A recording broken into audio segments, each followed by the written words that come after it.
আজ ভোরের আলো ফোটার আগেই আন্তর্জাতিক গোয়েন্দা মহলে এক নজিরবিহীন ও শ্বাসরুদ্ধকর অধ্যায়ের অবসান ঘটেছে। বিশ্ব সমরাস্ত্র ও গুপ্তচর বৃত্তির দুনিয়ার সমস্ত সমীকরণকে এক ঝটকায় ধুলোয় মিশিয়ে দিয়ে এবার দেশের ভেতরে জাল বিছানো CIA এর মোস্ট ওয়ান্টেড ব্ল্যাক এজেন্টকে সরাসরি ফাঁসির মঞ্চে ঝুলিয়ে দিয়েছে ইরানের কাউন্টার ইন্টেলিজেন্স রেজিমেন্ট। নিজের জন্মভূমির মেগা মারণাস্ত্র কারখানার অতি গোপনীয় ভৌগোলিক কোঅর্ডিনেট শত্রুর সার্ভারে পাচার করে দিয়ে মরণ খেলায় মেতেছিল মোজতবা কিয়ান নামের এই মীর জাফর। ভোররাতের এক দমকা হাওয়ায় জল্লাদের চাবুকে তার জীবনের চূড়ান্ত জবনিকা টানা হয়েছে। তদন্তকারীদের হাতে আসা হাড়হিম করা তথ্যে জানা গেছে মোজতবা কিয়ান সরাসরি ইহুদি আমেরিকান শত্রুদের তৈরি করা আন্ডারগ্রাউন্ড স্যাটেলাইট চ্যানেলে ইরানের সামরিক সরঞ্জামের যন্ত্রাংশ উৎপাদনকারী কারখানা নিখুঁত কোঅর্ডিনেট ও ভেতরের তথ্য পাচার করছিল।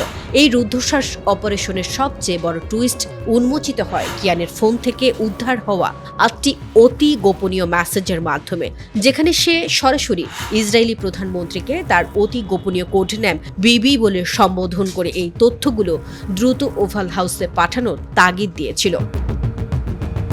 কারিগরি বিশ্লেষণে দেখা গেছে এই বিশ্বাসঘাতক তথ্য পাঠানোর ঠিক 3 দিন পরই ওভাল হাউসের দূরপাল্লার ক্ষেপণাস্ত্র নিখুঁতভাবে আঘাত হেনে ইরানের সেই মেগা ডিফেন্স সাইটটিকে সম্পূর্ণ ধূলিসাৎ করে দেয়। কিন্তু শত্রুরা তাদের মিশন উদযাপন করার আগেই ইরানি সাইবার ফোর্সের হাইটেক ট্র্যাকিংয়ের জালে কিয়ানের অবস্থান লাইভ ভেসে ওঠে। আলবোর্জ প্রদেশের বিশেষ আদালতে নিজের আইনজীবীর উপস্থিতিতেই কিয়ান স্বীকার করে যে ডলারের লোভে সে নিজের মাতৃভূমির পিঠে ছুরি মেরেছে। সুপ্রিম কোর্ট তার সমস্ত আপিল খারিজ করে দিয়ে তার সমস্ত সম্পত্তি বাজেয়াপ্ত সহ ফাঁসির চূড়ান্ত সিলমোহর দেয়। ইরানের বিচার বিভাগীয় প্রধানের কড়া ডিক্লারেশনের পর গ্রেফতার থেকে শুরু করে ভোররাতের ফাঁসি পর্যন্ত পুরো প্রক্রিয়া সম্পূর্ণ করতে ইরান সময় নিয়েছে মাত্র 50 দিন। পেন্টাগনের পোষা সবচেয়ে বিশ্বস্ত এজেন্টকে এভাবে মুহূর্তের মধ্যে খাঁচায় পুরে নিশ্চিহ্ন করে দেওয়ার এই ইরানি চাবুক কি তবে মধ্যপ্রাচ্যে পশ্চিমাদের গোয়েন্দা আধিপত্যের কফিনে শেষ প্যারেক ঠুকে দিল? তেল আবিবের মোসাদ সদর দফতর আর পেন্টাগনের সুরক্ষিত ড্রোন কন্ট্রোল রুমকে সম্পূর্ণ স্তব্ধ করে দিয়ে আজ মাঝ আকাশে এক নজিরবিহীন ও হাড়হিম করা বিমান প্রতিরক্ষা যুদ্ধের ইতিহাস লেখা হয়ে গেল। বিশ্ব সমরাস্ত্রের পুরো ব্যাকরণকে এক ঝটকায় অকেজো করে দিয়ে এবার মার্কিন ও ইসরায়েলি যৌথ আকাশ প্রযুক্তির দম্ভ ধুলোয় মিশে দিয়েছে ইরানের সাউদার্ন কমব্যাট উইং। হরমুজগান প্রদেশের অতি সংবেদনশীল ও দুর্ভেদ্য সীমানায় রাডারের চোখ ফাঁকি দিয়ে গোপনে অনুপ্রবেশ করা ইসরায়েলের টপ সিক্রেট অরবিটার স্পাই ড্রোনটি কিভাবে ইরানি এয়ার ডিফেন্সের নিখুঁত কামড়ে মাঝ আকাশেই কয়লা হয়ে গেল তা দেখে চোখ ছানা বড়া হয়ে গেছে হোয়াইট হাউসের জেনারেলদের। আজ আন্তর্জাতিক গোয়েন্দা ডেস্কে এই নিরেট সত্যটি লাইভ প্রমাণিত যে আমেরিকার বিলিয়ন ডলারের স্যাটেলাইট নজরদারি আর মোসাদের অদৃশ্য ছায়া ফৌজকে এক নিমিষেই দেউলিয়া করে ছেড়েছে তেহরানের স্পেশাল বিমান বাহিনী। সৈনিক ও গোয়েন্দা সূত্রে পাওয়া রুদ্ধশ্বাস তথ্যে জানা গেছে হরমুজগানের সমুদ্র উপকূলে ওত পেতে থাকা ইরানের দক্ষিণ পূর্বাঞ্চলীয় বিমান প্রতিরক্ষা কমান্ড এই রুদ্ধশ্বাস অপারেশনটি পরিচালনা করেছে। বন্দর আব্বাসে মোতায়েন থাকা ইরানি সামরিক কর্মকর্তারা অত্যন্ত বুক ফুলিয়ে জানিয়েছেন মোসাদের এই ড্রোনটিকে এমন এক বিশেষ এবং অতি গোপনীয় ডিফেন্স সিস্টেম দিয়ে লক অন করা হয়েছিল যার কারিগরি বিবরণী ইরান আজ পর্যন্ত দুনিয়ার সামনে প্রকাশ করেনি।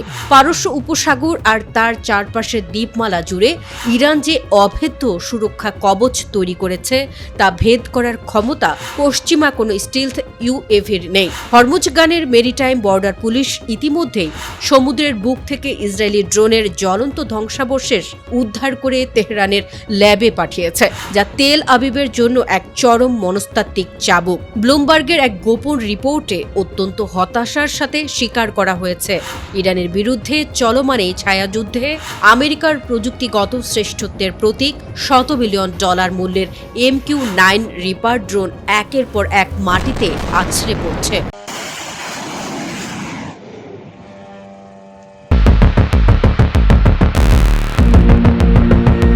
আমেরিকার দাবি ছিল এই স্টিলথ ড্রোনটিকে পৃথিবীর কোনো রাডার বা প্রযুক্তি ট্র্যাক করতে পারবে না, কিন্তু মাঝ আকাশে হঠাৎ করেই ড্রোনের পুরো কন্ট্রোল হারিয়ে গেল ওয়াশিংটনের হাত থেকে। কোনো রকম গুলি বা মিসাইল না ছুড়ে আমেরিকার সবচেয়ে দামি ড্রোনটিকে অক্ষত অবস্থায় মাটিতে নামিয়ে আনল ইরান। পারস্য উপসাগরের আকাশে ঘটে যাওয়া সেই অবিশ্বাস্য সাইবার যুদ্ধ আজ আপনাদের শোনাবো। রাত 8:30 আফগানিস্তানের মার্কিন ঘাঁটি থেকে আকাশে ওড়ে CIA এর সবচেয়ে গোপন অস্ত্র RQ-170 সেন্টিনেল। উদ্দেশ্য ছিল ইরানের আকাশ সীমায় ঢুকে অত্যন্ত সংবেদনশীল তথ্য চুরি করা।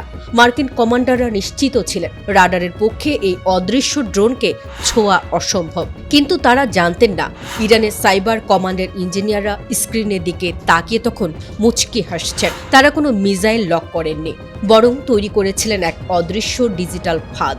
হঠাৎ ওয়াশিংটনের লাইভ কন্ট্রোল স্ক্রিন ফ্রিজ হয়ে গেল। ড্রোনের সাথে আমেরিকার সব ধরনের যোগাযোগ বিচ্ছিন্ন। পেন্টাগনের কর্মকর্তারা ভাবলেন ড্রোনটি হয়তো যান্ত্রিক ত্রুটির কারণে মরুভূমিতে ক্র্যাশ করেছে, কিন্তু আসল খেলাটা চলছিল তখন মাটির নিচে, ইরানের গোপন সাইবার ল্যাবে। ইরানের হ্যাকাররা ড্রোনের মেইন সার্ভারে প্রবেশ করে মার্কিন GPS সিগন্যালকে সম্পূর্ণ কেটে দেয়। এরপর তারা ড্রোনটির কম্পিউটারে ভুয়ো GPS ডেটা ইনপুট করে। ড্রোনটি ভাবছিল সে আমেরিকার নিজস্ব ঘাঁটিতে ফিরে যাচ্ছে, অথচ সে তখন এগিয়ে যাচ্ছিল ইরানের একটি সামরিক বিমানবন্দরের দিকে। ইতিহাসের প্রথম ড্রোন হাইজ্যাকিং। একটুও আঁচড় লাগেনি কোটি ডলারের সেই ড্রোনে।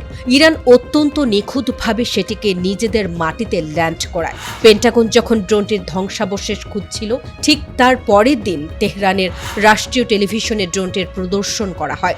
দৃশ্যটি দেখে হোয়াইট হাউসের বড় বড় কর্মকর্তাদের রাতের ঘুম হারাম হয়ে গিয়েছিল।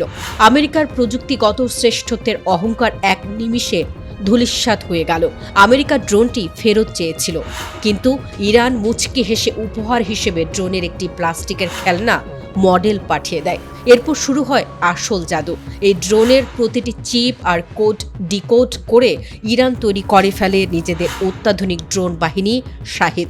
আমেরিকার নিজের প্রযুক্তি এখন আমেরিকার জন্য সবচেয়ে বড় মাথা ব্যথার কারণ। সাইবার যুদ্ধের ইতিহাসে এই ঘটনাটি ইরানকে রাতারাতি এক অপরাজেয় শক্তিতে পরিণত করে।